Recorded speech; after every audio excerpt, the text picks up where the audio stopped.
전 세계에서 가장 큰 돈을 굴리는 회사가 있죠. 이름은 블랙록입니다. 많이들 알고 계실 텐데 며칠 전에 이 회사의 투자 책임자가 입을 열었습니다. 비트코인은 결국에 더 상승을 할 거라고요. 근데 여기서 조금 이상합니다. 그 말이 나왔을 무렵에 비트코인 가격이 이미 반토막 나 있는 상황이었었거든요. 한때 1억 7천, 1억 8천까지도 갔었던 비트코인이 최근에는 9천만 원대 라인까지도 내려와 있습니다. 그리고 여기서 한 가지가 궁금해지죠. 전 세계에서 가장 큰 회사가 상승한다고 하는데 가격은 왜 이렇게 빠져 있을까요? 혹시 우리가 비트코인에 대해서 뭔가 모르는 그 뒤에 숨어 있는 건 아닌 건지 살펴보도록 하겠습니다. 그리고 이 질문의 답은 그 사람이 한 말의 진짜 뒷부분에 숨어 있습니다. 그 사람의 이름은 릭 리더고요. 블랙록에서 채권 투자를 총괄하는 사람이었어요. 여기서 분명히 말을 했는데 비트코인은 결국에 더 상승한다. 이건 사실입니다. 근데 같은 인터뷰에서 한 가지를 더 털어놨는데요. 자기 펀드에서 비트코인 비중을 오히려 줄였다는 겁니다. 아니, 입으로는 상승한다고 했는데 손으로는 비트코인을 매도하고 있었다라는 거죠. 조금 이상하지 않으신가요? 이 정말 상승한다고 믿었다면 오히려 떨어졌을 때 더 적극적으로 매수했어야 정상이겠죠. 근데 왜 줄였을까요? 그리고 그 이유를 알면 지금 시장이 어떤 상태인지가 선명하게 보입니다. 이유는 생각보다 단순한데요. 지금 당장은 비트코인보다 돈 벌기 좋은 곳이 따로 있다고 본 거예요. 이 기술주 같은 다른 투자처가 지금은 더 낫다라고 말을 했습니다. 그러니까 이 말을 풀어보면 이렇게 됩니다. 언젠가는 비트코인이 오른다. 하지만 지금 당장 매수할 만큼은 아니다. 이 상승한다는 말과 지금 산다는 말 전혀 다르다는 뜻입니다. 이 둘을 헷갈리시면 안 된다는 거고, 그리고 여기서 재미있는 거는 비중을 줄인 바로 다음날 블랙록은 새로운 비트코인 상품 하나를 내놨었죠. 이 단기적으로 발을 빼면서도 길게 보고 비트코인, 암호화폐랑 관련된 판은 계속해서 깔고 있다는 겁니다. 근데 비트코인을 둘러싼 또 다른 큰 소식이 하나 더 있습니다. 거래소에 있는 비트코인이 확 줄었다라는 소식인데요. 거래소에 맡겨둔 비트코인은 언제든지 팔 수 있게 꺼내놓은 물량들입니다. 근데 이런 물량들이 지난 1년 사이에 44만 개나 줄어들었어요.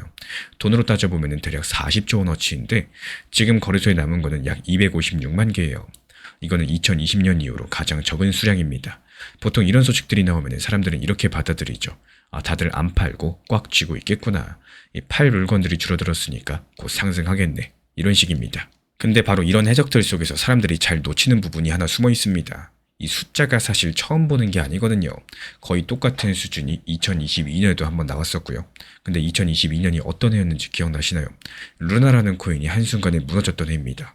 큰 거래소 하나도 그때 망했었고 시장 전체가 공포에 빠졌던 시기였었죠. 그 당시에 사람들은 비트코인을 모으려고 거래소에서 뺀 게 아니었습니다.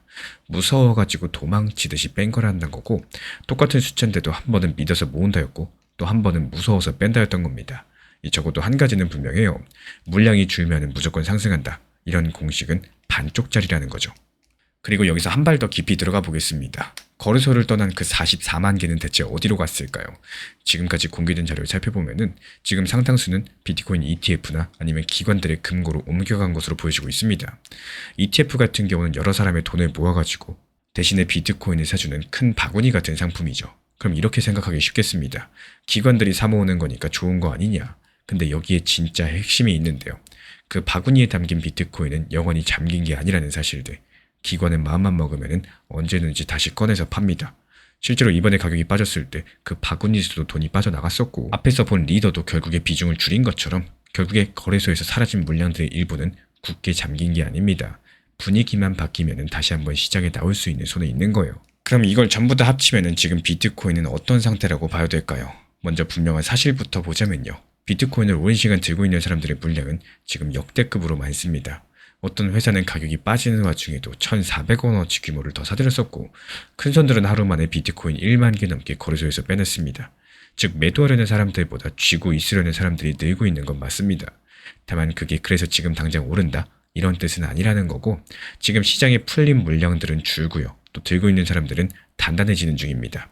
그래서 수요가 다시 몰리는 순간에 가격은 빠르게 튈 수 있다는 사실들. 꾹 눌린 용수철처럼요. 하지만 그 용수철이 언제 튕길지는 아직까지는 아무도 모른다라는 거예요. 그래서 제가 바라보고 있는 관점은 지금 당장 폭등하기보다는 한동안 지금 가격 근처에서 오르락 내리락 할 가능성이 커 보입니다. 그렇게 보는 이유가 있어요. 바로 이번에 미국에서 중요한 회의가 열리는데요. 돈을 빌릴 때 내는 이자, 그러니까 금리를 정하는 회의입니다. 근데 지금 시장은 이미 이번에 금리를 그대로 둘 것이다, 이렇게 거의 확신하고 있는 상황이고, 다들 예상한 결과는 막상 나와도 큰 충격을 주지 못하겠죠. 게다가 비슷한 회의가 지난 9번 있었는데요.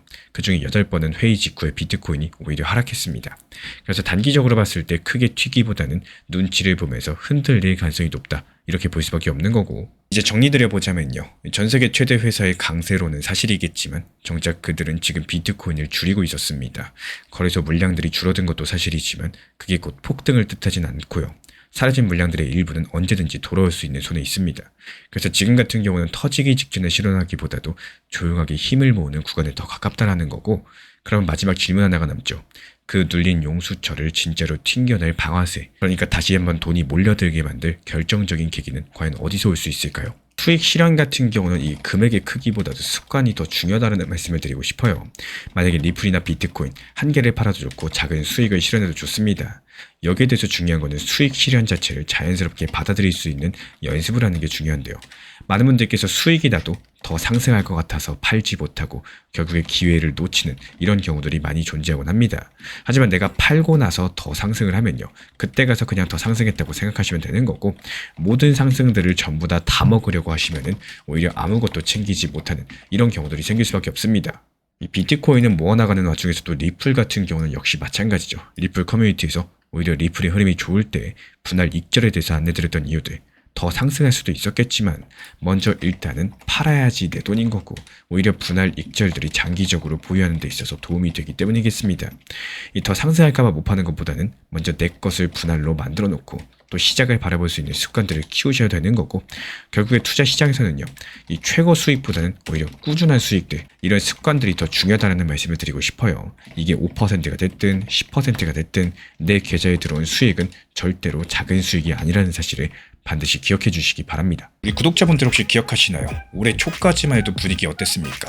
곧 금리 내려간다, 금리 인하할 거다, 트럼프도 그렇게 몰아갔었고 다들 그렇게 믿었습니다. 근데 방금 전 미국이 그 믿음을 조용히 뒤집은 상황인데요. 금리를 인하하기는커녕 오히려 금리를 인상할 수 있다는 신호를 방금 전 보냈습니다. 분명히 내린다고 했다가 왜 갑자기 말이 바뀐 걸까요? 그리고 이게 왜 지금 우리 구독자분들 지갑 속 XRP 코인하고도 바로 연결될 수 있는지, 이번 영상 끝까지 보시면 똑같은 뉴스를 봐도 남들과 다르게 보는 시각들을 가지게 되실 겁니다. 먼저 방금 전 무슨 일이 있었는지부터 천천히 보겠습니다. 여기서 미국이라고 하는 건 정확히는 미국의 중앙은행이고요.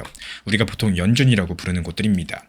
쉽게 말씀드리면 미국 돈을 풀지 조일지를 결정하는 곳인데, 이 미국의 연준이 금리를 지금 그대로 두기로 동결을 했고요. 그리고 앞으로 더 올리지도 내리지도 않겠다는 뜻입니다. 이걸 어려운 말로 금리 동결이라고 부르는데, 여기까지만 보면 사실 별일이 아닌 것처럼 보이죠. 근데 진짜 이야기는 그 옆에 숨어 있었습니다. 지금 미국 연준은요, 금리를 결정할 때 위원들의 속마음을 보여주는 표를 같이 공개해요. 회의에 모인 사람들이 각자 나는 금리가 앞으로 여기까지 갈 것 같다, 이렇게 점을 하나씩 찍습니다. 그 점들을 모아놓은 표라 가지고 이름도 점도표라고 부릅니다. 근데 이번 점도표가 조금 이상했어요. 이번 회의에 참석한 18명 중에 9명은요 올해 안에 금리를 오히려 인상해야 된다라고 본 겁니다. 딱 절반 정도가 그렇게 보고 있는데, 게다가 그 9명 중에 6명은요 한 번만 인상하는 게 아니라 오히려 2번은 인상해야 된다, 이렇게 보고 있다는 거고. 그렇다면 여기서 한 가지 의문이 생기죠. 아니, 금리를 인하한다던 사람들이 왜 갑자기 금리 인상을 말하기 시작을 했을까요?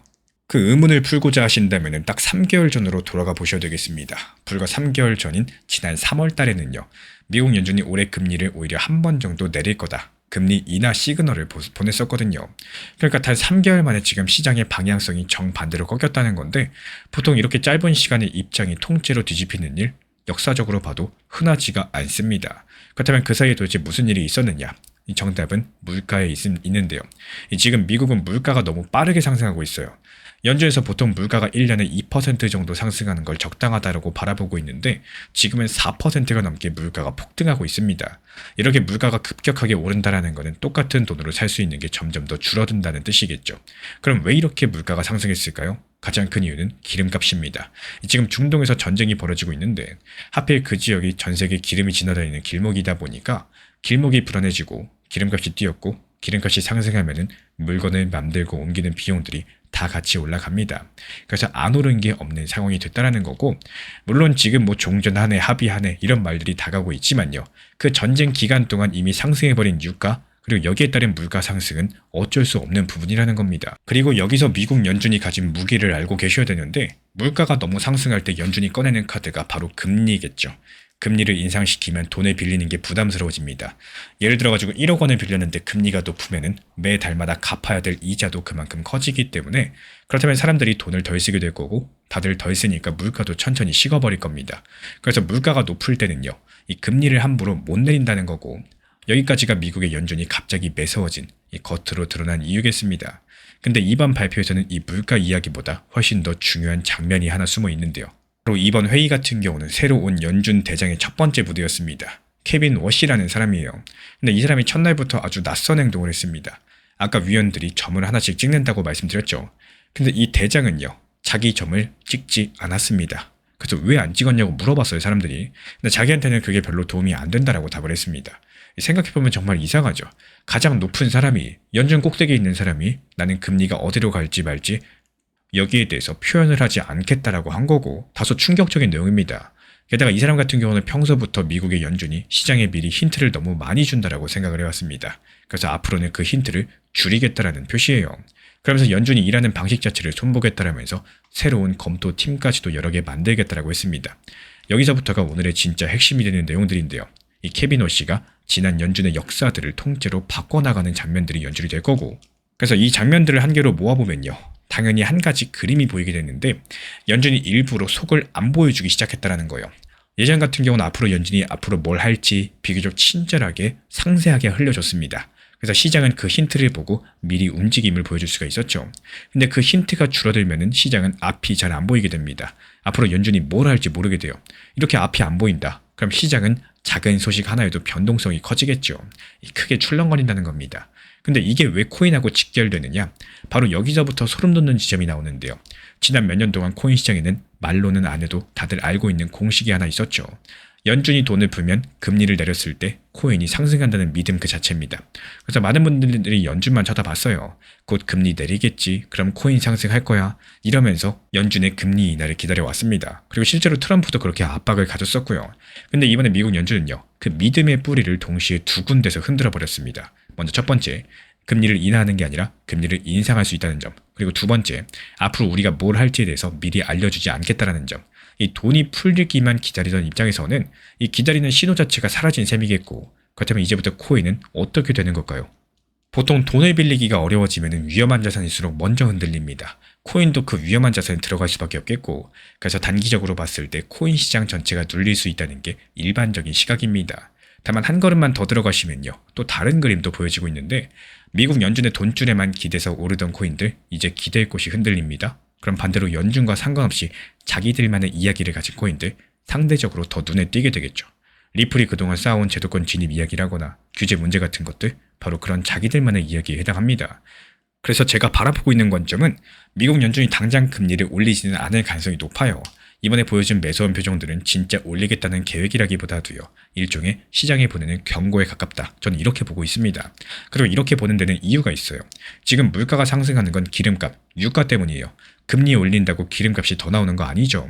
그러니까 무리하게 금리를 올려버리면 물가의 진짜 원인은 못 잡고 경제만 다칠 수 있습니다. 그래서 지금 물가를 잡기 위해서는 오히려 금리를 올리는 게 아니라 일단은 종전을 해야 되고, 이게 확실하게 호르무즈 해협이 열려가지고 유가를 계속해서 떨구는 이런 방법들밖에 없다는 겁니다. 문제의 근본적인 원인을 파헤쳐야 된다는 거예요. 게다가 미국 연준의 위원들 사이에서 지금 의견이 절반으로 갈린 상황이죠. 한쪽으로 확 쏠리지 않았다는 뜻입니다. 연준 내부에서도 여러 가지 의견들, 잡음들이 많다라는 거고, 그래서 제가 바라보는 가능성이 높은 그림은요, 앞으로 미국 연준이 금리를 그대로 동결하면서 기름값, 물가를 지켜보는 모습들이 기대가 됩니다. 만약에 전쟁이 종전이 확실히 되고 유가가 잡히면은 금리를 올린다는 경고 슬그머니 들어갈 수 있겠죠. 그렇다면 계속 동결할 수도 있는 겁니다. 결국에 미국의 연준은요, 금리를 그대로 뒀지만 내린다던 입장을 올릴 수도 있다는 쪽으로 뒤집어 버렸고, 그 배경에서는 전쟁과 기름값이 만든 높은 물가들, 그리고 일부러 속을 안 보여주고자 하는 새로운 대장이 있었다는 사실들입니다. 그리고 코인 시장에서는 연준만 바라보면 오른다, 이렇게 쉬운 공식들이 흔들리기 시작했다는 게 오늘의 핵심이고요. 그렇다면 마지막으로 한 가지 질문이 남죠. 리플은 정말로 연준과 상관없이 버틸 수 있는 이 자기들만의 이야기를 가지고 있을지, 다음 영상에서 바로 그 이야기들, 리플이 진짜 들고 있는 카드, 숨겨진 진실에 대해서 하나씩 뜯어드려 보도록 하겠습니다.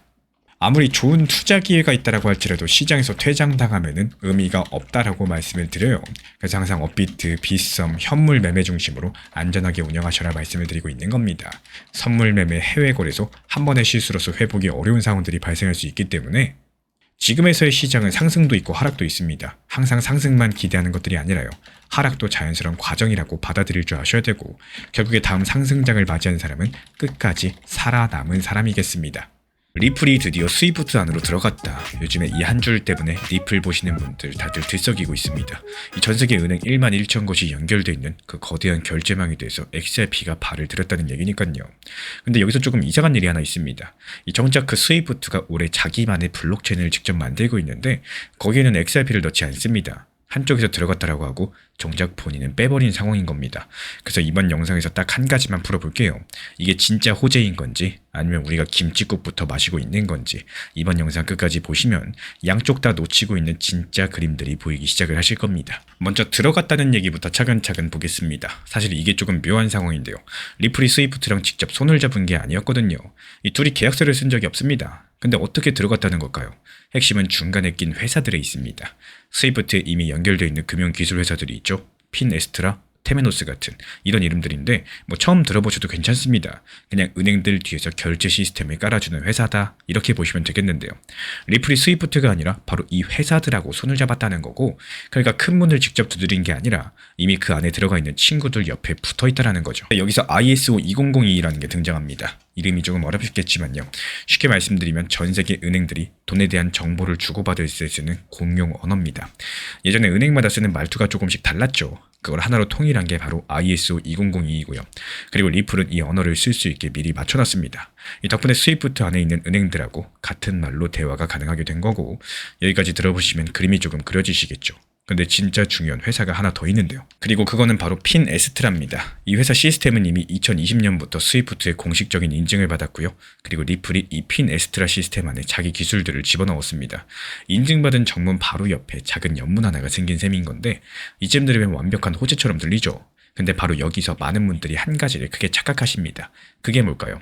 ISO 2002를 쓸 수 있다는 게 스위프트가 XRP를 인정해줬다는 뜻이 아니라는 겁니다. 게다가 이건 그냥 언어예요. XRP가 그 언어를 할 줄 안다는 거지 은행이 XRP를 골랐다는 뜻이 전혀 아니죠. 영어를 할 줄 안다고 그 회사에 합격한 건 아니기 때문에 마치 그것과도 똑같습니다. 게다가 그 언어를 할 줄 아는 코인이 XRP만 있는 것도 아니고요. 스텔라, 헤데라 같은 다른 코인들도 똑같이 맞춰놨다라는 겁니다. 그러니까 XRP 혼자만 특별하게 들어간 게 아니라는 거고 여기까지 정리하면은 마음이 조금 차분해지실 겁니다. 근데 진짜 의외인 이야기는 지금부터 시작이 되는데요. 말 그대로 스위프트가 가만히 앉아가지고 당하고만 있던 게 아니었습니다. 스위프트가 지금 자기만의 블록체인을 직접 만들고 있는데 올해 3월 30일에 설계를 끝냈고 올해 안에 진짜 거래를 시작할 예정입니다. 이 전 세계 큰 은행 30곳 넘게 같이 참여를 하고 있는데요. JP모건이나 HSBC 같은 곳들. 근데 여기서 결정적인 게 이 블록체인은 XRP가 없다는 사실들입니다. 그리고 자기들만의 코인도 만들지 않습니다. 이더리움의 기술을 빌려서 만들고 있죠. 연문은 열려 있는데 정작 스위프트가 새로 짓는 건물엔 XRP 자리가 없다라는 사실이에요. 이쯤 되면 조금 헷갈리시겠죠. 아니 들어갔다는데 왜 본인이 만든 데는 뺐다고 그러냐. 도대체 뭐가 맞는 거냐. 호재라던 그 얘기들 혹시 그냥 희망 회로였던 거냐. 근데 여기서 진짜 핵심을 한 가지 짚어보셔야 되는데 이걸 알면은 그림이 완전히 달라지게 될 거예요. 스위프트가요. 원래부터 어느 한 편을 들어주는 곳이 아니죠. 스위프트는 그냥 돈이 오고 가게 해주는 통로입니다. 어떤 코인을 써라 이렇게 정해주는 것이 아니죠. 근데 한번 잘 생각을 해보세요. 여기서 편을 들어주지 않는다라는 거는 XRP를 골라주지도 않겠지만 동시에 막지도 않는다는 뜻이겠습니다. 그럼 그걸 누가 정하느냐? 바로 아까 그 중간 회사들, 핀에스트라 같은 곳들. 어떤 돈을 그 통로에 흘려보낼지는 스위프트가 아니라 이 회사들이 정한다는 거고 그리고 그 회사들 시스템 안에는 이미 리플 기술이 들어가 있는 상황이죠. 그러니까 그림이 이렇게 그려집니다. 스위프트는 중립이고 통로만 깔아주고 있다는 사실. 그리고 그 통로에 XRP를 태울지 말지는 은행과 중간 회사들이 정한다는 겁니다. 그리고 그 길에 대해서는 이미 일부 깔려있기 때문에 여기서 오해 한 가지만 풀고 가자면요. 지금 벌어지고 있는 일들은 스위치를 딱 켜가지고 XRP가 콸콸 흐르기 시작한 게 아니라는 겁니다. 흐를 수 있는 물길이 깔리고 있는 단계라는 거. 그리고 물이 흐른다는 것과 물길을 판다는 거는 전혀 다른 얘기라는 거. 지금까지 공개된 자료만 보면 딱 여기까지가 사실이고 근데 이 물길이 왜 이렇게 중요한 걸까요? 기본적으로 스위프트를 통해서 오가는 돈들의 규모를 보면 바로 이해가 되실 겁니다. 전 세계 은행 1만 1천 곳이 연결돼 있고 여기로 한 해 오가는 돈이 우리 돈으로 따지면 수십경 원이 넘는다는 추정이 나올 정도예요. 너무 큰 숫자라서 감도 잘 안 오시죠. 그냥 그만큼 거대한 흐름이라는 거, 이것만 기억을 해주시면 되겠습니다. 이 어마어마한 흐름의 아주 작은 일부만 XRP 쪽으로 오더라도 그 의미는 우리가 상상하는 것 이상이겠고, 그래서 이제 가장 궁금한 질문이 남아요. 앞으로 이건 어떻게 흘러갈 수 있을까요? 제가 바라보는 관점은 스위프트의 새 블록체인은 다른 시스템하고 쉽게 연결되도록 만들어지고 있다는 겁니다. 이더리움 기술을 가져다 쓰는 것도 그것 때문이에요. 그래서 XRP가 그 안에 직접 박히진 않더라도 옆에 연결된 통로를 통해서 돈을 빠르게 옮기는 수단으로 쓰일 길은 열려 있습니다. 리플 기술이 이미 그 중간 회사들 안에 들어가 있기 때문에 지금 흐름상으로 봤을 때 가장 자연스러운 시나리오는 오히려 이쪽이라는 거예요. 결국에 XRP가 스위프트에 연결된 건 직접 계약이 아니라 중간 회사들을 통한 우회로고, 스위프트는 자기 블록체인에는 XRP를 넣지 않았지만 어느 편도 들지 않는 중립이라서 막지도 않습니다. 그리고 지금은 물이 흐르는 단계가 아니라 물길이 깔리고 있는 단계이기 때문에 마지막으로 하나만 같이 한번 생각을 해보죠. 그 물길에 진짜로 물이 흐르기 시작한 순간 과연 무엇을 보고할 수 있을까요? 다음 영상에서 바로 그 신호들 함께 짚어드려 보도록 하겠습니다.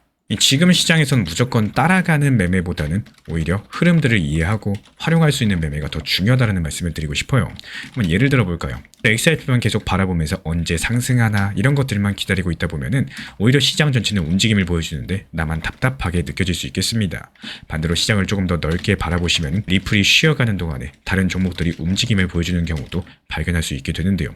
누군가가 이런 흐름들을 활용해가지고 수익을 만들고 그 자금으로 평균 단가에 대해서 낮추거나 다음 기회를 준비하기도 합니다. 물론 리플 XRP에 대해서 중장기 보유하는 것들이 맞을 수도 있겠고요. 또 다른 전략들을 병행하는 것이 맞을 수도 있겠지만 이 투자에서 정답 자체가 없기 때문에 중요한 거는 현재 내 방식 자체가 시장에 맞고 아니면 시장과는 어긋나 있는지 점검하는 시간이 가장 중요하다. 이 말씀을 드리고 싶어요. 결국에 같은 시장에서도 어떤 관점으로 바라보느냐, 여기에 따라서 기회가 될 수도 있고 스트레스가 될 수 있다는 사실들을 기억해 주시기 바랍니다. 이번엔 리플 뉴스 하나에 많은 분들께서 XRP 또 상승하겠다 이러면서 좋아하셨을 겁니다. 근데 이번 뉴스 끝까지 들여다보면 좀 이상한 상황인데요. 진짜 핵심이 리플이 아니거든요. 지금 대체 뭐가 핵심인 건지, 그리고 리플은 왜 하필 지금 이 시점에 아프리카로 가게 된 건지, 이걸 모르고 그냥 호전하고 넘어가시면은 정작 중요한 걸 놓치게 되실 겁니다.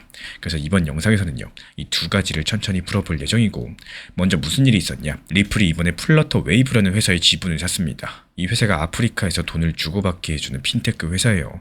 이 핀테크라는 말이 조금 어렵죠. 쉽게 말씀드리면 우리가 카카오페이나 토스 송금하는 것처럼 아프리카에서 그 역할을 해주는 회사다, 이렇게 보시면 되겠고, 그것도 아프리카 30곳이 넘는 나라에서 해주는 겁니다. 지금까지 처리한 거래만 무려 10억 건이 넘어가는 아프리카에서 가장 큰 결제 회사 중에 하나인데요. 이번 투자로 인해 가지고 이 회사의 가치는 약 4조 5천억 원 규모로 평가가 됐습니다. 근데 여기서 아직까지 공개되지 않은 게 하나 있죠. 리플이 정확히 얼마를 넣었는지, 그리고 지분을 몇 퍼센트나 가져갔는지는 밝혀지지가 않았습니다. 그러니까 리플이 이 회사를 거의 다 샀다? 뭐 이런 얘기는 아직까지 할 수가 없는 상황이에요. 그래서 여기까지만 보면은 그냥 평범한 투자 뉴스 같은데, 이 딜을 한 겹만 더 벗겨내면은 이상한 게 보이기 시작을 합니다. 이번 협력의 진짜 주인공은 XRP가 아니라 RLUSD라는 사실인데요. 여기서 RLUSD가 뭐냐? 리플이 만든 또 다른 디지털 화폐고, 이건 가격이 거의 흔들리지 않고 늘 일정하게 유지되도록 만들어져 있습니다. 이런 것들을 스테이블 코인이라고 부르는데, 가격이 출렁이지 않게 안정적이라서 이 안정적이라는 뜻의 스테이블이 붙은 거예요. 이번 딜에서 바로 이 RLUSD가 플러터 웨이브의 결제 시스템 안으로 직접적으로 들어가게 됐는데요. 실제로 사람들이 돈을 주고받을 때 쓰이는 돈이 바로 RLUSD가 된다는 거죠. 그렇다면 XRP는 어떨까요? XRP는 그 거래가 처리되는 통로 역할을 맡게 될 겁니다. 여기서 많은 분들께서 갑자기 불안해지실 겁니다. 그럼 XRP는 그냥 들러리가 되는 거냐? 솔직히 이 부분만 보면 그렇게 느껴지실 수도 있겠는데요. 근데 이게 왜 실망한 일이 아닌지 지금부터 진짜 중요합니다. 여기서의 핵심은 RLUSD가 XRP 네트워크 위에서 돌아간다는 점이에요. 사람들이 RLUSD로 거래를 많이 할수록 XRP 시스템에도 거래가 계속해서 쌓입니다. 그리고 그런 과정에서 챙기는 수수료라거나 자금 흐름들, 결국에 XRP 수요로 조금씩 흘러들어갈 수 있다는 거고, 다만 이 부분은 분명히 짚고 가자면요, RLUSD가 쓰인다고 해서 XRP 가격이 곧바로 똑같이 오르는 건 아니라는 겁니다. XRP는 직접적으로 확 끌어올려지는 게 아니라요, 눈에 잘 안 보이는 곳에서 천천히 수혜를 받는 쪽에 가깝다라는 사실들, 결국에 XRP는 들러리가 아니라 조용히 같이 간다라는 거예요. 근데 이게 왜 그렇게 큰일이냐? 원래 다른 나라로 돈을 보내는 거는 생각보다 정말 느리고 정말 비쌌습니다. 은행을 여러 개 거쳐서 됐거든요. 근데 리플은 자기들 방식으로 이 송금 비용을 일부 구간에서 최대 70%까지 줄였다라고 밝혔는데 비용이 이만큼 줄어드는 길을 아프리카에서 가장 큰 결제 회사 안에 직접 깔겠다는 겁니다. 그래서 이건 그냥 투자 하나가 아니라 돈이 오고 가는 방식들을 바꾸겠다는 얘기에 더 가깝겠고, 여기까지 이해가 되셨으면 이제 한 단계만 더 위로 올라가 보겠습니다. 사실 여기서 더 놀라운 건요, 리플이라는 회사 자체가 지금 완전히 다른 모습으로 바뀌고 있다는 사실인데요. 그래서 리플은 더 이상 XRP 만드는 회사 정도가 아니라요, 지금의 리플은 그 가치가 약 68조 원으로 평가받는 거대한 결제 인프라 회사입니다. 그리고 이번에 리플은 단순하게 같이 일하자 이런 제휴를 한 게 아니라 아예 지분을 사가지고 회사의 주인 중에 한 명이 됐습니다. 이 플러터 웨이브 대표도 직접적으로 말을 했죠. 리플이 단순한 파트너가 아니라 진짜 현금을 넣은 주주가 됐다라고요. 이게 무슨 의미일까요? 리플은 지금 돈이 흐르는 길 자체를 하나씩 사모으고 있는 겁니다. 옆에서 도와주는 게 아니라 그 길의 주인이 되어가고 있다는 사실이고, 근데 여기서 진짜 궁금한 질문이 하나 남죠. 리플은 왜 하필 지금 이 시점, 그리고 왜 하필 아프리카를 골랐을까요? 사실 아프리카, 또 그 중에서도 나이지리아라는 나라는 원래 암호화폐에 굉장히 차가웠습니다. 한때는 막아서기도 했던 나라예요. 근데 이번에 분위기가 다릅니다. 이번 협력은 나이지리아 당국의 감독 아래에서 진행이 되고 있는 상황인데, 이게 왜 중요하냐? 그동안 닫혀있던 문들이 조금씩 열리고 있다는 신호로 볼 수가 있겠고, 분명한 거는 그 문이 열리는 바로 그 순간에 리플이 가장 먼저 발을 들였다는 사실이에요. 그리고 이건 사실 경쟁이기도 합니다. 이 시장에 이미 거인이 있죠. USDC라는 스테이블 코인인데 그 규모가 약 100조 원이 넘어갑니다. 반면에 리플의 RLUSD는 약 2조 원 정도예요. 숫자만 봤을 때 정면 승부는 게임이 안 된다는 겁니다. 그래서 리플은 크기로 맞붙는 대신에 아직까지 아무도 꽉 잡지 못한 아프리카라는 땅에 먼저 깃발을 꽂는 쪽을 선택을 한 거고, 이제 흩어져 있던 조각들이 하나로 맞춰지기 시작을 하겠죠. 다시 한번 정리드려보자면요, 진짜 주인공은 RLUSD고 리플은 그 RLUSD가 흐를 만한 길의 주인이 되어가고 있고요. 그 첫 번째 무대로 이제 막 문이 열리려는 아프리카를 골랐다는 사실들, 이 세 가지가 따로 노는 게 아니라 처음부터 하나의 그림이었다는 겁니다. 그래서 이게 단순한 XRP 호재 뉴스가 아니라는 거예요. 그러면 앞으로는 어떻게 될 수 있을까요? RLUSD가 아프리카에서 실제로 쓰이기 시작을 하고, 또 거기서 이건 진짜 되는구나 이런 결과가 쌓이게 되면은 리플 측에서 같은 방식을 들고 다른 신흥국 시장으로도 넘어갈 가능성이 높겠습니다. 왜 그렇게 보느냐고요? 여기엔 근거가 있는데요. 이 플러터 웨이브는 어느 날 갑자기 리플과 손잡은 게 아니죠. 이 회사는 지난 몇 년간 은행 관련된 사업권을 따고요, 또 다른 핀테크 회사를 인수하고요, 송금 어플을 새로 정리하면서 차근차근 판을 깔아왔습니다. 리플이 그렇게 전부 다 준비된 회사에 마지막 한 조각처럼 들어갔다라는 거고, 이 충동적인 투자가 아니라 계산된 움직임에 가깝다라는 사실들. 그래서 다음 시장에서도 비슷한 그림이 반복될 수가 있다라고 보는 거죠. 그래서 결국에 이번 뉴스의 진짜 주인공은 XRP가 아니라 스테이블 코인 RLUSD였고, 리플은 단순한 코인 회사가 아니라 돈이 흐르는 길의 주인이 되어가고 있다는 사실입니다. 그리고 아프리카는 그 큰 그림의 첫 번째 무대일 뿐인 거고, 그럼 마지막으로 질문 하나만 남기고 가겠습니다. 아프리카가 첫 번째 무대였다면 리플의 다음 무대는 과연 어디가 될 수 있을까요? 그 정답을 다음 영상에서 같이 한번 찾아보도록 하겠습니다. 지금 이미 지나간 시장 같은 경우는 되돌릴 수 없겠지만요, 앞으로 찾아올 시장 같은 경우는 준비가 가능합니다. 이 투자 시장은 상승과 하락 자체가 반복되는 순환 구조를 가지고 있는 상황인데, 상승 뒤에 하락이 오고 또 하락 뒤에 다시 한번 반등과 상승이 찾아오게 되는, 그래서 지금이 어렵다라고 해서 영원히 어려운 시장은 아니라는 말씀을 드리고 싶습니다. 이 중요한 것들은 다음에 기회가 왔을 때 내가 어떤 대응을 해나갈 것인가, 특히나 몰빵 투자보다는요, 어떤 상황에서도 내가 대응할 수 있는 여유를 남겨두는 거, 이게 가장 중요하다라는 말씀을 드리고 싶어요. 결국에 시장을 예측하는 것보다 오히려 어떤 시장이 오더라도 흔들리지 않는 이런 준비가 결국에 더 큰 힘이 되어줄 겁니다. 특히나 최근 들어가지고 리플 둘러싼 정말 이상한 일들이 하나씩 벌어지고 있는 상황이죠. 거래소에 있던 리플이 자꾸 어디론가 사라지고 있고, 그것도 아주 큰 손들이 조용하게 가져가고 있습니다. 그래서 이번에 던질 질문은 바로 이겁니다. 한 달 내내 리플을 팔아치우던 큰 손들이 왜 지금 갑자기 거꾸로 매수하기 시작을 한 걸까요? 그리고 그 반대편에는 지금 무엇이 숨어 있는지, 이 두 가지를 끝까지 풀어드리도록 하겠습니다. 먼저 지금 리플 가격부터 짚고 가자면은 최근에 반등에 성공해가지고 한 개당 1,700원, 1,800원 라인까지 올라와 있는 상황인데요. 다만 그럼에도 불구하고 올해 초 가격이랑 비교했을 때 대략 40% 정도 빠진 자리입니다.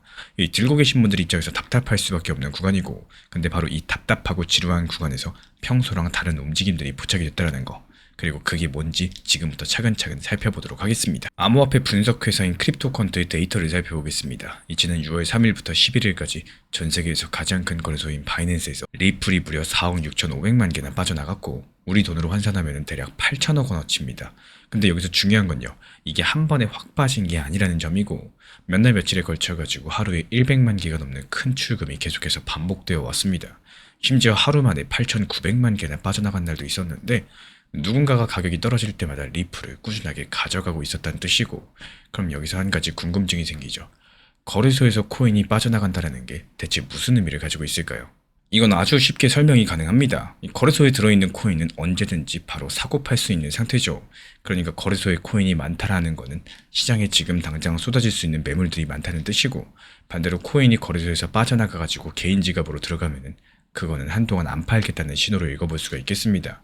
지금 당장 매도할 매물들이 줄어든다는 건데 여기서 매물이 줄어들면은 가격을 아래로 누르는 힘도 같이 약해지겠죠. 그래서 거래소에서 코인이 빠지는 건 보통 긍정적인 신호로 볼 수가 있겠고 여기까지만 들어보면 그냥 좋은 소식처럼 들리실 거예요. 근데 진짜 이야기는 지금부터 시작입니다. 이게 전부가 아닌 상황이거든요. 지금 대부분의 사람들은 이 출금만 보고 큰손이 사모으나 보다 이러고 넘어갑니다. 근데 시간을 딱 한 달 뒤로 돌려보면 완전히 다른 그림이 보이는데요. 바로 이 큰손들이 출금하기 직전 이 30일 동안은 정반대로 움직였다는 사실 그 자체예요. 그 기간에 이 사람들은 리플을 거래소로 13억 개 정도 넘게 집어넣었습니다. 거래소로 넣는다는 것은 앞에서 말씀드린 것처럼 보통 매도하겠다는 신호죠. 더 길게 봐도 마찬가지입니다. 올해 1월부터 따져보면은 이 큰손 지갑에서 바이낸스로 들어간 리플이 약 38억 개에 달하고 있는 상황인데요. 그러니까 이 큰손들이 사실상 반년 내내 파는 쪽이었다는 거고 근데 6월 들어가지고 그 방향성을 갑자기 틀어버렸어요. 매도하던 손들이 갑자기 매수하는 손으로 바뀌었다라는 거죠. 진짜 중요한 신호는 출금 그 자체가 아니라요. 바로 이 방향성이 바뀐 지점입니다. 다만 여기서 한 가지는 분명히 하고 가겠습니다. 거래소에서 코인을 빼냈다라고 해서 그게 100% 매집이다 확신할 수는 없겠죠. 근데 이 방향 전환이 왠지 더 의미심장하게 느껴지는 이유가 따로 있는데요. 그 반대편에 뭔가가 잔뜩 쌓여 있거든요. 그게 뭔지 보자면은 이번에 가격이 떨어질 거라고 베팅한 사람들 쪽을 보겠습니다. 코인 시장에는 가격이 하락할 거다라고 미리 베팅하는 거래가 있죠. 흔히 숏이라고 부르는데 쉽게 말씀드리면 가격이 내려가야지 돈을 버는 쪽입니다. 근데 지금 이 숏 포지션에 사람들이 너무 많이 몰려 있어요. 얼마나 몰려 있는지는 위험에 걸린 돈을 비교해보면 바로 드러나는데요. 가격이 상승할 때 강제로 정리될 위험에 놓인 숏 쪽 돈이 우리 돈으로 3,400억입니다. 반대로 가격이 하락할 때 정리될 롱 쪽 돈은 360억이에요. 거의 9대 1로서 하락의 건 쪽으로 쏠려 있다는 거예요. 그리고 여기에 신호가 하나 더 있습니다. 펀딩비라는 건데 어렵게 생각하실 필요 없어요. 숏과 롱 포지션 쪽에 한쪽이 너무 많아지면 많은 쪽이 적은 쪽에 일종의 자릿세를 냅니다. 지금은 이 펀딩비가 마이너스로 떨어졌고요. 가격 하락에 건 사람들이 상승에 건 사람들에게 돈을 내주고 있다는 뜻이겠죠. 그만큼 하락에 건 쪽이 과하게 많다는 신호인 건데 지금 자료를 보면 이 수치는 최근에 몇 달 사이에 가장 하락 쪽으로 치우친 수준입니다. 그리고 이제 두 그림이 겹쳐지겠죠. 한쪽에서는 반년 내내 팔던 큰손이 방향성을 틀었고 또 다른 한쪽에서는 하락에 건 사람들이 9대 1로 쏠려 있다는 사실들. 이 두 가지가 동시에 벌어지고 있다는 게 이번 이야기의 핵심인데요. 근데 여기서 제가 절대 하지 않을 말이 있습니다. 그러니까 이제 무조건 오른다? 이 말은 드리지 않겠습니다. 지금 데이터는 그렇게 단순하지가 않거든요. 솔직하게 반대쪽 사실도 말씀을 드리자면은 단기적으로 가격이 지금보다 더 빠질 수 있다고 보는 시각도 존재합니다. 그리고 일부 분석에서는 가격을 1,600원대 부근으로 그러니까 지금보다 더 살짝 낮게 보기도 해요. 게다가 리플을 들고 있는 사람의 상당수는 여전히 손해 구간에 있습니다. 그리고 큰손들은 우리처럼 하루하루를 보지 않아요. 몇 달을 내다보고 움직이는 경우가 많기 때문에 그래서 지금 큰손들이 사 모은다라고 해서 가격이 지금 당장 상승한다? 이런 보장은 어디에도 없는 상황이라는 거죠. 그러면 지금 데이터가 가리키는 가장 가능성 높은 흐름은요. 제가 보기에는 단기적으로 가격이 한 번 더 눌릴 수도 있겠습니다. 하지만 지금처럼 거래소의 매물들이 계속해서 말라가고 있고 또 하락에 건 숏 포지션이 잔뜩 쌓인 구조가 그대로 유지돼준다. 그렇다면 가격이 어느 순간부터 위로 방향성을 한번 잡는 그 순간 이 상황이 빠르게 바뀔 수 있겠죠. 왜냐면 하락에 걸어둔 사람들이 가격이 상승하면 손해를 막기 위해서 어쩔 수 없이 리플을 다시 사들여야 되거든요. 그 사들이는 힘들이 가격을 더 밀어 올릴 거고 그게 또 다른 사람들을 자극하는 식으로 이어질 수가 있겠습니다. 다만 이건 정해진 미래가 아닙니다. 지금 쌓여있는 데이터가 그 방향성을 가리키고 있다는 거죠. 반드시 그렇게 된다는 뜻은 아니겠습니다. 이런 흐름들이 진짜가 되려면 무엇보다 가격이 위로서 방향성을 한번 잡아주는 게 먼저겠죠. 결국에 첫 번째로 가격이 떨어지는 와중에 큰손들은 6월 들어서 8천억 원 규모의 리플을 거래소에서 빼냈고 이건 반년 만의 방향성 전환입니다. 그리고 그 반대편에서는 하락에 건 슈퍼지션이 거의 9대1로 쏠려있다 보니까 가격들이 방향성을 틀면 변동성이 커질 수 있는 구조입니다. 그렇다고 해서 상승이 확정된 건 절대 아니겠고요. 단기적으로 더 눌릴 가능성도 함께 열려있기 때문에 마지막 질문 하나가 남습니다.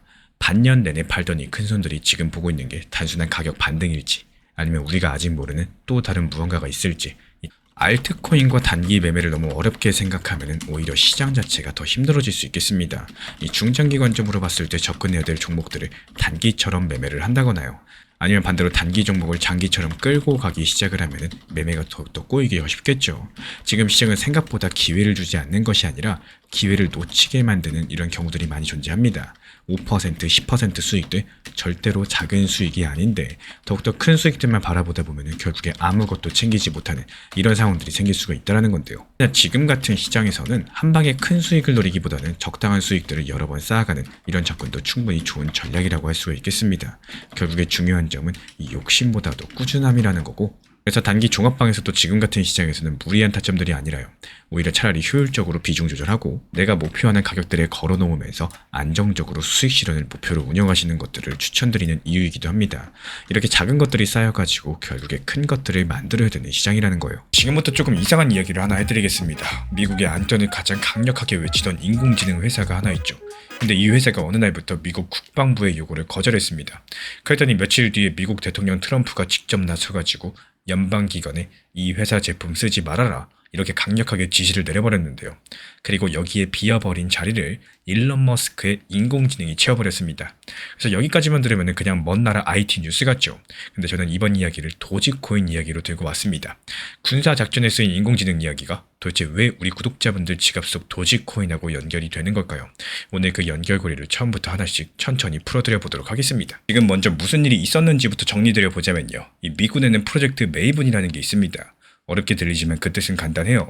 인공지능이 전쟁터에서 여기를 공격해 이렇게 목표물을 골라주는 시스템을 뜻합니다. 근데 이 시스템은 원래부터 클로드라는 인공지능으로 돌아가고 있었어요. 클로드는 엔트로픽이라는 회사가 만든 인공지능이고요. 프로젝트 메이븐은 처음에 바로 이 클로드로서 구동이 됐습니다. 그러니까 미군의 핵심적인 인공지능 자리에 대해서 원래는 머스크가 아니라 엔트로픽이 앉아 있었다라는 거고 근데 왜 그 자리가 바뀌었을까요? 여기서부터가 진짜입니다. 작년부터 미국의 국방부가 엔트로픽이 한 가지를 강력하게 요구합니다. 합법적인 일이라면 뭐든지 제한 없이 쓰게 해달라 뭐 이런 거였어요. 엔트로픽은 대부분 받아들였지만요. 딱 두 가지에 대해서는 선을 그었습니다. 첫 번째, 사람이 최종 판단을 하지 않는 자동 살상 무기입니다. 또 다른 하나는 국민을 대상으로 하고 있는 대규모 감시입니다. 엔트로픽은 이 두 가지에는 자기 인공지능을 못 쓰게 하겠다면서 끝까지 거부를 했고요. 그러면서 일이 커져버렸습니다. 지난 2월이었죠. 트럼프 측에서 연방기관의 엔트로픽 제품 사용을 멈추라고 지시했고 국방장관은 이 회사를 공급망 위험으로 지정을 해버렸습니다. 쉽게 말씀을 드리자면은 정부 차원에서 한 가지 회사한테 너랑은 이제 거래 안 해 이렇게 선언을 했다라는 거예요. 그럼 이렇게 비어버린 그 자리를 과연 누가 대신 채웠을까요? 그 자리를 채운 게 바로 일론 머스크의 인공지능 그록이었습니다. 이 법무부 자료에 인용된 국방부 인공지능 책임자의 선서 증언을 살펴보면요. 그록 같은 경우는 이미 프로젝트 메이븐 안에서 쓰이고 있는 상황이고 그리고 이 그록은 이번에 미군이 이란을 공격한 작전에서도 실제로 사용이 됐습니다. 작전 이름은 에픽 퓨리였고요. 미군은 96시간, 그러니까 나흘 만에 2,000개의 목표물에 2,000발이 넘는 폭탄을 떨어뜨렸습니다. 안전을 외치던 회사가 빠진 자리에 가장 빠르고 거침없는 인공지능이 들어선 셈이겠죠. 이런 작전 과정에서 이란의 한 가지 학교가 공격을 받았고 이란 당국에서는 7살에서 12살 사이 아이들 168명이 숨졌다라고 발표를 했습니다. 이 미군들의 당국자들도 미국의 공격의 가능성이 있다라고 밝힌 것으로 전해졌는데요. 코인 이야기를 하기 전에 이 숫자 뒤에 진짜 사람들의 삶이 있었다는 것은 잊지 않으셨으면 좋겠습니다. 그렇다면 이제 다시 본론으로 돌아가자면요. 이 모든 게 왜 도지코인하고 연결될 수 있는지 지금부터가 핵심인데요. 여기서부터 진짜 중요한 건 그록 하나가 아니에요. 여기서 핵심은 일론 머스크의 회사들이 미국이라는 나라가 의지하는 뼈대가 되어가고 있다는 겁니다. 이게 무슨 말이냐? 일론 머스크는 올해 2월달 인공지능 회사 xAI를 우주회사 스페이스X에 합쳐버렸습니다. 그리고 그 스페이스X는 6월 12일 역사상 가장 큰 규모로 증시에 상장하면서 초대박을 쳐버렸죠. 거기에다가 그록 같은 경우는 미국의 기밀 군사 작전까지도 투입되는 인공지능이 돼버렸고요. 그래서 정리드리자면요. 한 사람이 우주 로켓도 갖고 군사용 인공지능도 갖고 이제는 거대한 돈줄까지도 쥐게 됐다라는 겁니다. 근데 이게 도지코인하고 무슨 상관이냐? 조금만 더 들어가 보자면요. 여기서 도지코인이 그동안 어떤 코인이었는지를 한번 떠올려 보세요. 솔직한 말로 말씀을 드리자면요. 도지코인은 특별한 기술이 있는 코인은 아닙니다. 비트코인처럼 대단한 명분이 있는 코인도 아닙니다. 도지코인을 움직인 거는 거의 전부 다 일론 머스크였었고, 머스크가 글 하나 올리면은 가격이 출렁이는 그런 코인이었었죠. 그래서 지금 이 상황 자체가 상당히 의미심장한 겁니다. 예전에 머스크에 대한 시장의 기대감이 재미있는 부자에 대한 기대감이었다면요. 지금은 나라가 의지하는 사람에 대한 신뢰감으로 바뀌고 있다는 사실들. 지금 시장이 머스크한테 매기는 점수 자체가 한 단계 올라섰다라고 볼 수가 있겠고, 근데 진짜 소름 돋는 지점은 따로 있습니다. 일론 머스크가 만든 결제 서비스 엑스머니가 올해 4월 달에 나왔는데 거기에 도지코인은 빠졌습니다. 많은 분들께서 이번에 도지코인이 들어가겠다 이러고 기다렸었는데요. 정작 초기 기능은 일반 돈 위주였고 도지코인 연동은 확정되지 않았습니다. 그 소식에 도지코인은 잠깐 상승했다가 24시간 만에 다시 제자리로 내려왔었죠. 이게 왜 소름 돋느냐? 일론 머스크의 위상은 나라 단위로 커지고 있는 상황인데 정작 도지코인은 그 머스크의 핵심 서비스에 아직까지 발도 못 들였다는 뜻이거든요.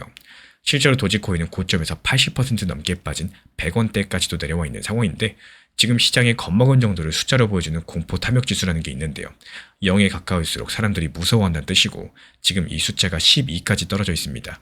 분위기 자체가 이렇게 바닥인데요. 일론 머스크는 점점 더 커지고 성장하고 있습니다. 그럼 우리는 도대체 도지코인을 어떻게 바라봐야 될까요? 여기서 오늘의 진짜 결론이 나옵니다. 우리 구독자분들이 도지코인을 살 때 사실은 도지코인의 기능을 사는 게 아닙니다.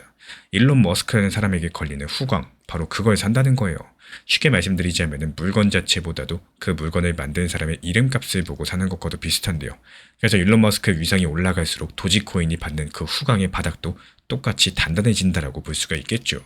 그러면 앞으로는 어떻게 흘러갈까요? 지금 도지코인은 당분간 기술적인 변화보다 일론 머스크 관련 뉴스 한 줄에 더 크게 출렁일 가능성이 높습니다. 그리고 그 이유는 단순해요. 이 도지코인 자체는 아직까지 가격을 끌어올릴 새로운 쓸모가 확인되지 않았기 때문에 반대로 일론 머스크의 영향력은 계속해서 커지고 있고요. 그러다가 도지코인을 본다면은 가격 차트보다 일론 머스크의 다음 행보를 먼저 봐야 된다. 이런 뜻입니다.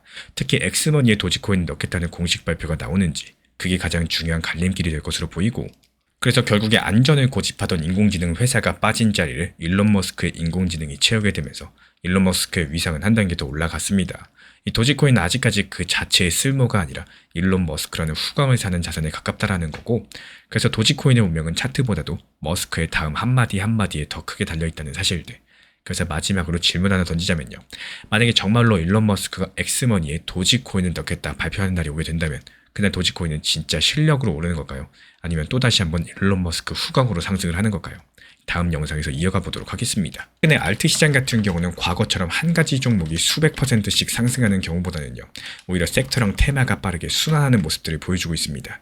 그렇기 때문에 현실적인 목표가를 정하고 이 목표가에 도달했다면 수익에 대한 실현을 하는 것이 상당히 중요해지고 있는데요. 언제든지 시장 분위기가 바뀔 수가 있기 때문에 비중 조절도 함께 필요합니다. 그래서 너무 높은 목표만 바라보다가 수익을 눈앞에서 놓치는 이런 경우가 생각보다도 많이 존재를 하는데요. 이 단기 종합방에서도 마찬가지예요. 무리한 타점을 말씀드리는 게 아니라요. 효율적으로 비중을 조절하고 이 목표 타점에 걸어놓으면서 우선은 팔아야 될 돈이나 이런 사실들을 잊지 않고 비중 조절 원칙 매매들에 대해서 안내를 드리는 이유이기도 하겠습니다. 더 상승할까봐 못 파는 것들보다는요.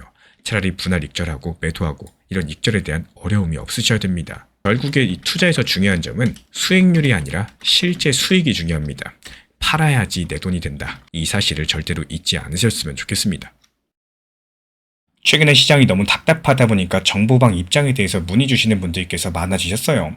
먼저 제일 중요하지만요. 제가 안내드리는 모든 정보방은 업비트, 빗썸, 현물 매매로서만 안내 도움드리고 있습니다. 지금 화면에 보이시는 번호나 혹은 댓글 링크에 있는 신청란을 통해서 신청 주시면은 안내를 도움드리고 있고요. 이 세 가지 방 중에 필요로 하신 방을 체크해서 신청 주시면은 필요로 하신 방에 맞춰가지고 입장 안내 드리고 있습니다. 먼저 리플 전용방 같은 경우에 리플에 대한 중요 이슈, 그리고 리플에 대한 단기 저점과 단기 고점, 중장기적으로 보는 중요 타점 같은 핵심 내용에 대해서 안내드리고 있기 때문에 영상 시청해주시는 우리 구독자분들께서 리플이라는 코인이 장기적으로 좋다라는 건 알고는 있지만 현재 같은 시장에서는 많은 답답함을 느끼시는 분들께서 정말로 많이 계실 거라고 생각을 합니다. 이 적당한 일부 비중은 단기 고점과 저점을 살려서 효율적인 대응을 만들어 가시고 또 오히려 중장기적으로 더 잘 가져가기 위한 효율적인 매매하시는 것들을 추천드려요. 그리고 두 번째로 종합 브리핑방입니다. 장기적으로 보기에 좋은 코인들과 현재 시장 흐름에 대한 중요 시장 이슈들, 브리핑 내용이나 리플에 대한 방향성, 락업 해제 일정과 여기에 따른 움직임들에 대해서 안내드리는 종합적인 방이다. 이렇게 생각해 주시면 되겠습니다. 그리고 마지막으로 단기 종합방 같은 경우는 말 그대로 단기 종목들에 대한 타점을 안내드리고 있는 방입니다. 이 단기 종목은 말 그대로 단기 종목답게 접근을 하셔야 되는데 욕심으로 인해서 타점을 너무 높게 잡아가지고 수익 실현을 못하거나 아니면 눈치 보기 매매를 하다가 이렇게 수익 실현의 기회를 놓치셨던 기억이 있으신 분들 지금 시장에서 정말 많은 상황인데요. 항상 비중 조절이 중요하고요. 매수와 동시에 목표 타점을 걸어 놓으면서 현실적으로 봤을 때 내 것으로 만들어서 마침표까지 잘 찍는 게 단기 매매의 핵심이다 생각을 해요. 단 여기서 중요한 거. 아무리 내가 좋아하고 시기가 좋고 스스로 괜찮다고 판단하셔도 몰빵 매매는 정말 위험하기 때문에 매번 말씀드리는 비중 조절 원칙 매매로 접근하시는 게 가장 중요합니다. 끝으로 항상 말씀드리고 있지만요. 저는 업비트, 빗썸, 현물 매매에 대해서만 안내를 도움드리고 있기 때문에 절대로 해외골에서 선물 매매에 대한 고위험 리스크 매매에 대해서는 언급조차 드리지 않고 있습니다. 무조건적으로 업비트, 빗썸, 이렇게 현물 매매로 필요하신 분들께서만 입장 신청 주시면 안내 도움 드리도록 하겠습니다. 이 빠르게 가는 것보다 중요한 건요. 꾸준하고 길게 가는 게 더 중요한 투자 시장이다. 이렇게 생각을 해요. 건강한 비중 조절 원칙 매매 활용하시기를 늘 응원드리겠습니다. 이 리플 XRP의 매수 매도 타점은 순간의 판단이 전부예요. 그래서 우리 신사 채널에서는 시장의 숨결 하나하나까지 놓치지 않고자 모든 흐름들 실시간으로 모니터링 중에 있습니다. 이 단기 반등 구간이 열리는 순간 그 찰나의 기회 타점을 우리 구독자분들께 바로바로 전달드리기 위해서인데요. 우리 신사 채널을 이미 구독해주신 분들 중에서 실시간 커뮤니티방 참여를 원하신다면 지금 보이시는 번호로 문자 남겨주시면 되겠습니다. 이 혼자서 불안하게 바라보는 시장이 아니라요. 함께 흐름을 읽고 움직이는 경험들을 선사해 드리도록 하겠습니다.